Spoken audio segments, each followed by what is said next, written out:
BCG ஒரு player மேல வைக்கிற நம்பிக்கையில தான் அந்த பிளேயர் இன்னும் நல்லா க்ரூம் ஆயிட்டே போவார். சச்சின்றவர் எப்படிங்க வந்தார்? இன்னைக்கு ரோஹித் சர்மா எடுத்துக்கோங்க.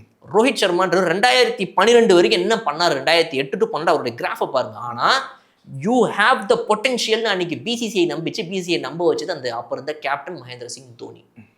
எனக்கு அவன் தான் வேணும், நம்புனா நம்பல, நான் கிளம்பி போயிருவேன். அண்ணா இருங்க, உங்க பிளேயர் ரோஹித் சர்மா வச்சுக்கோங்க. அப்படி ஒரு கேப்டன். இன்னைக்கு உங்க கேப்டன் யாரு? சுப்மன் கில்லு. ஏய் போடா அந்த பக்கம் அப்படின்றாரு கௌதம் கம்பீர். என்ன சேர்னே, நீங்க கேப்டன்சி கொடுத்ததே பெரிய விஷயம்.